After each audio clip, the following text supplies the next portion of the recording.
नमस्कार दोस्त। आप ला को रट रहे हैं। ला कोई रटने की चीज़ नहीं है। तो जैसा कि मैंने आप लोगों को बताया था कि ला को हम बेसिकली लॉजिक और स्टोरी और एप्लीकेशन के माध्यम से समझेंगे। ला कोई एक सेक्शन का याद करना ही नहीं है।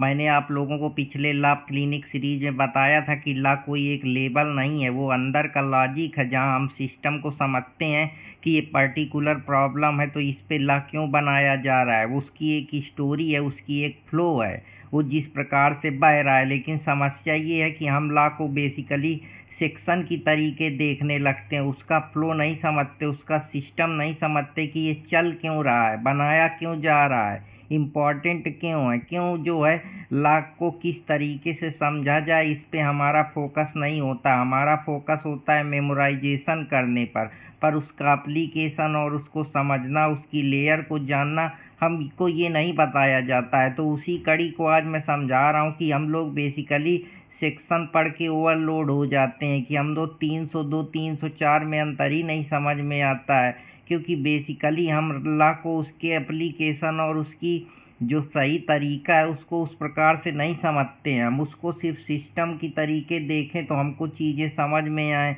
कि 302 क्यों बन रहा है, 304 क्यों बन रहा है। तो कई सारी समस्याएं, एक तो ला में इतना ज़्यादा जो है इम्प्लीकेटेड वर्ड लिखे रहते हैं कि जल्दी समझ में ही नहीं आते हैं। बहुत सी चीज़ें जैसे बेयर एक्ट का फियर रहता है कि ये इंग्लिश में होती है, ऐसी लैंग्वेज होती है जनरली लोगों को समझ में नहीं आती क्योंकि वो हेवी लैंग्वेज में होती है। उसको तोड़ना फिर उसका मीनिंग निकालना थोड़ा कठिन होता है। तो बेसिकली स्टूडेंट जो होता है वो मीनिंग को नहीं पकड़ता है, ना उनके जो शब्द होते हैं उनके इंटरप्रिटेशन देखता है, ना उसको समझने का प्रयास करता है कि एक्चुअली में ये मीनिंग का लीगल इम्प्लीकेशन क्या है। सिर्फ वो मीनिंग को रटता है या पर्टिकुलर सेक्शन वाइज सेक्शन रटता है। लेकिन ला सेक्शन का खेल नहीं है, ला इंटरप्रिटेशन का खेल है, ला इमेजिनेशन का खेल है, ला लॉजिक का खेल है। इस वजह से जो हमको चीज़ें हैं वो बेसिकली समझ में नहीं आ पाती, स्टूडेंट कंफ्यूज हो जाता है। तो इन्हीं सारी चीज़ों का जवाब मैं आपको इस ला क्लिनिक सीरीज में देने का प्रयास करूंगा, जहां हम सिर्फ चीज़ों को रटेंगे नहीं, हम चीज़ों को समझेंगे, चीज़ों की तह तक जाएंगे, उसका इंटरप्रिटेशन निकालेंगे और चीज़ों को ऐसा क्यों हो रहा है, इसका इम्प्लीकेशन क्या है, इसमें क्या एप्लीकेशन है, कहाँ कहाँ ये यूज हो सकता है, किस नेचर ग्रेविटी पे कैसे सेक्शन डिफर कर जाते हैं, ये सारी चीज़ों के बारे में हम लोग समझेंगे। तो इसी कड़ी को आज मैं आप लोगों के सामने बता के का प्रयास कर रहा हूँ। तीसरी प्रॉब्लम जो बच्चे फेस करते हैं, कोई विजुलाइजेशन नहीं करते हैं।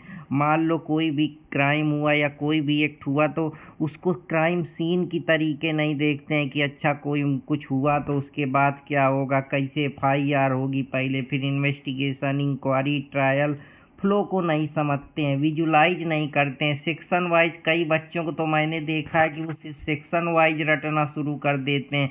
अगर पुरानी सीआरपीसी देखो तो सेक्शन 1 से लेकर 484 तक सेक्शन रटे चलाए दे रहे हैं, जबकि लॉजिक नहीं समझ पा रहे हैं कि यार एक क्राइम होगा तो क्यों बनाया जाएगा, स्टेट में स्टेट की क्या जिम्मेदारी होगी, लॉ में एक्यूज का पर्सपेक्टिव क्या होगा, जुडिशरी का पर्सपेक्टिव क्या होगा, इंडिविजुअल विक्टिम का क्या पर्सपेक्टिव होगा। उस आधार पे चीज़ें बनाई जा रही कि हाँ विक्टिम को कंपनसेशन चाहिए, एक्यूज को पनिशमेंट देना है, सिस्टम को क्या है पूरी तरीके से स्टेटस क्यों मेंटेन करके रखना है, पीस हारमनी बना के रखनी है।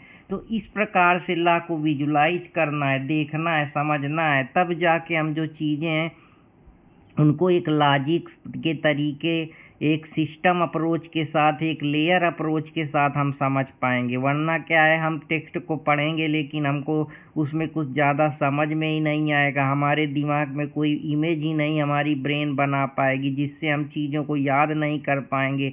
हमको लगेगा हमारी मेमोरी वीक है, जबकि हमारी प्रॉब्लम मेमोरी नहीं है, हमारी प्रॉब्लम है कि हम उसको लेयर तरीके से, सिस्टमैटिक तरीके से नहीं समझ रहे हैं। यही समस्या है जो हमको परेशान कर रही है। उस चीज़ों को जो है हम तोड़ तोड़ के उसका इंटरप्रिटेशन नहीं कर रहे हैं। तो ये सब चीज़ें हैं। दूसरी चौथी प्रॉब्लम ये होती है कि हम चीज़ों को कंपेयर नहीं करते कि एक सेक्शन दूसरे सेक्शन के साथ किस तरीके से जुड़ा है, कैसे उसको देखा जाए, कैसे उसको इंटरलिंक किया जाए, कैसे उसको आसान शब्द में देखा जाए, उसको फैक्ट को समझा जाए जाए, क्या इशू है उस इशू को एनालिसिस किया जाए, फिर उस पे प्रॉपर लॉ लगाया जाए। तो ये सब चीज़ें इसीलिए हम प्रैक्टिकल चीज़ों को समझ ही नहीं पाते, क्योंकि हमको यही नहीं पता कि सीरियस के बेसिस पे, नेचर के ऑफेंस के बेसिस पे किस प्रकार से क्राइम का सीन बदल जाता है, किस प्रकार से इंजरी जो है डिफर करती है, किस प्रकार से सेक्शन ला के बदल जाते हैं, किस प्रकार से नाम क्राइम में बदल जाता है। तो ये सब चीज़ें हैं जो बहुत इम्पोर्टेंट रोल प्ले करती हैं, और यही सब चीज़ें हैं जिस जब हमको समझ में आ जाती हैं तो हमारे लिए चीज़ें आसान हो जाती हैं। एग्ज़ाम को हम मिसअंडरस्टैंड करने लगते हैं, स्टूडेंट को लगता है कि सेक्शन बेस्ड पूछा जाएगा, कि केस बेस्ड आएगा, कि एप्लीकेशन बेस्ड आएगा। ये सारी चीज़ें तो हम बेसिकली स्टूडेंट को लगता है कि ज़्यादा सेक्शन पूछे जा रहे हैं तो वो सिर्फ सेक्शन को रटता है, उसके अंदर क्या है, कैसे लॉ फ्लो हो रहा है, किस प्रकार से उसमें प्रॉपर इंटरलिंकेज लग रहा है, थिंकिंग किस प्रकार से चल रही है, ये सारी चीज़ें हैं। तो बेसिकली हमको उस केस का पहले ये देखना है कि उसका फैक्ट क्या है, उसमें क्या इशू है, फिर उसमें कौन कौन सा एप्लीकेशन लग सकता है, कहाँ कहाँ कौन कौन सी जो चीज़ें हैं जो उस इशू को पकड़ना है, फिर एनालिसिस करना है डिफेंस के पर्सपेक्टिव से कि जो स्टेट है वो पूरी तरीके से जो दो दो पार्टियां हैं, दोनों अपनी तरफ से, एक स्टेट अपनी तरफ से जो डिफेंस प्रोसिक्यूशन है वो बचाव चाहता है एक्यूज का, जबकि जो उसको सजा देना चाहता है वो एक्यूज को बेसिकली स्टेट पनिश करना चाहता है। तो दोनों अपने एनालिसिस देते हैं, अपने गवाह साक्ष्य लाते हैं, उस पर प्रॉपर कौन सा लॉ लगेगा, ये सब चीज़ें। और हमको क्या है, हम चीज़ों को समझते नहीं कि कैसे सीरियसनेस के बेसिस पे, नेचर के बेसिस पे, क्राइम के इम्पैक्ट के बेसिस पे कैसे चीज़ें चेंज हो जाती हैं, सेक्शन चेंज हो जाता है। तो हमको लॉ को सिर्फ सब्जेक्ट की तरीके नहीं देखना, हमको उसकी असली प्रॉब्लम को समझना है, उसकी स्टोरी बना के, उसकी इंटरलिंकिंग बना के, लॉजिक बना के एक सल्यूशन बनाना है, तभी जो है हम लॉ को बेहतर तरीके से समझ पाएंगे। तो इसका सल्यूशन यही है कि सेक्शन को स्टोरी बेस्ड याद रखो। जैसे 302 में एक आदमी प्लानिंग करके मर्डर करता है तो इंटेंशन याद कर लो कि जहाँ 100% प्रोबेबिलिटी रहेगी वहाँ मर्डर होगा, लेकिन जहाँ कोई क्लियर इंटेंशन ना हो तो वहाँ 304 लगेगा। फिर उसको स्टोरी में याद कर लो कि लड़ाई में कोई धक्का दिया, आदमी मर गया। तो इस प्रकार से केस को आप सिनारियो बेस्ड विजुलाइजेशन के तौर पे जब समझने का प्रयास करेंगे तो चीज़ें आपको आसानी से याद हो जाएंगी और ज़्यादा आसान समझ में आएगा। ब्रेन को क्योंकि इमेज चाहिए, जब तक ब्रेन आप विजुअलाइजेशन नहीं करेगी उस पर्टिकुलर चीज़ का, तब तक प्रॉपर तरीके से आपको सेक्शन ही याद नहीं होंगे। उस लॉ का पर्टिकुलर सेक्शन का कंटेस्ट क्या है, वो किस उसमें कहना चाह रहा है। तो जब आपकी माइंड जो है मेमोरी वो विजुअल इंटेंशन क्लियर बनाने लगेगी, तब जाके उसको चीज़ें आसानी से समझ में आने लगेंगी। जैसे विजुअलाइजेशन में क्लियर मर्डर की एक कॉपी अपने दिमाग में बनाओ, एक सीन बनाओ कि अच्छा हाँ इसने इसका मार दिया, ये मर गया। तो इस तरीके से ब्रेन जो है वो चीज़ों को ज़्यादा याद रखती। जहाँ इंटेंशन अनक्लियर होगी वहाँ ये चीज़ को समझो कि हाँ यहाँ डेथ का कोई प्लान नहीं था, इसलिए मामला 304 में चला गया।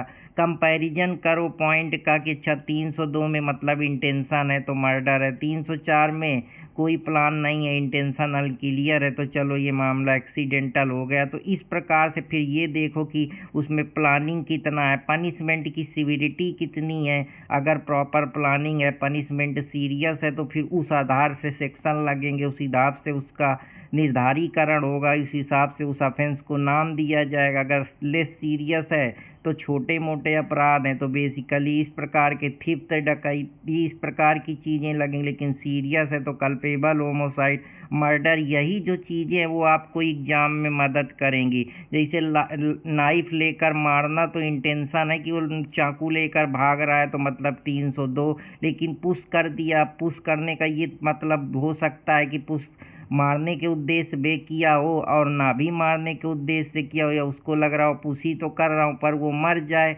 तो फिर यहाँ पे जो है इंटेंशन देखी जाती है, नॉलेज देखा जाता है, उस आधार पे हम ऑफेंस को क्लासीफाइड करते हैं। तो ये सारी चीज़ें हैं जिनको मैं बताना चाहता था। फिर एक अपना इमेज बना लो, वन माइंड मैप, जिसमें सेंटर में होमोसाइड रखो कि होमोसाइड ही है जिससे सारी ब्रांचें निकली। जैसे 302 की ब्रांच तो उसको इंटेंशन से याद रखो, 304 जहाँ कोई इंटेंशन नहीं है उसको उससे याद रखो, अगर कोई अटेम्प्ट कर रहा है तो वो 360 से याद रखो। इस प्रकार से वो तुम्हारे मेमोरी में लंबे समय तक चला आएगा। फिर ऐसे ही एग्जाम अप्रोच में देखो कि क्वेश्चन ए ने वाई को धक्का दिया, वाई मर गया, तो अब अपना दिमाग लगाओ कि इंटेंशन कहाँ क्लियर है, कहाँ एक्सीडेंटल है, कहाँ नॉलेज है। उस लॉजिक के आधार पे पर्टिकुलर सेक्शन को सिलेक्ट करो तो प्रोबेबिलिटी ज़्यादा होगी कि तुम ज़्यादा सही जगह पहुँचोगे। इंटेंशन चेक करो फिर सेक्शन डिसाइड करो। यहीं से जो है इंटेंशन लॉ में 3 चीज़ें, इंटेंशन, एक्टस रिया और मेंस रिया, ये जब समझ में आ जाएगा तब तुमको पूरा क्राइम समझ में आएगा। तो बेसिकली क्राइम जो है वो इंटेंशन, एक्टस रिया और मेंस रिया का ही मेन गेम है। इसी एक्टस मेंस रिया की सेवरिटी और नेचर ऑफ ऑफेंस के बेसिस पे पूरे क्राइम का विभाजन है। अलग अलग सेक्शन है, अलग अलग उनका इंग्रेडिएंट है, अलग अलग केस लॉ है। तो ये सब चीज़ें इस प्रकार से जब आप फ्लो में समझेंगे, सिस्टम अप्रोच से समझेंगे तो चीज़ें आसान हो जाएंगी। यही सारी चीज़ें, जैसे 302 में इंटेंशन की बात है, 304 में इंटेंट की बात है। अगर इंटेंशन आई है, प्लानिंग बढ़िया पहले से है तो पनिशमेंट हाई है तो मर्डर के चांस बनेंगे। इंटेंशन लेस है, प्लानिंग ना के बराबर है तो पनिशमेंट कम बनेगा, तो यहाँ से 304 लगेगा। यही ट्रैप जो आपको फंसाते हैं फिर एग्जाम में, अगर आपके कॉन्सेप्चुअल क्लियरिटी नहीं होती। तो ऐसी ही चीज़ों के लिए मेरे चैनल से जुड़े रहें और चैनल को लाइक सब्सक्राइब करते रहें। तो ये ला प्रॉब्लम क्लिनिक का दूसरा पार्ट सीरीज है, और भी हम इन सारी चीज़ों के बारे में बात करेंगे डिटेल में। तो जो लोग चैनल पे नए हैं चैनल को लाइक सब्सक्राइब और फॉलो करते रहें। जय हिंद दोस्तों। तो फिर मिलेंगे कोई नए टॉपिक के साथ, तब तक हंसते रहें, मुस्कुराते रहें। धन्यवाद दोस्तों।